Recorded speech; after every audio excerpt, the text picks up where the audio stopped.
Once upon a time, three neighbors living in a village were having troubles with their crops. Each of the neighbors had one field, but the crops on their fields were infested with pests and were wilting. Every day, they would come up with different ideas to help their crops. The first one tried using a scarecrow in his field.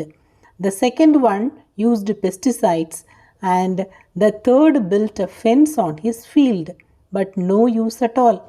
One day, the village head came by and called the three farmers.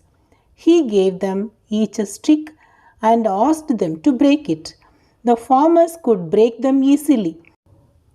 He then gave them a bundle of 3 sticks and again asked them to break it.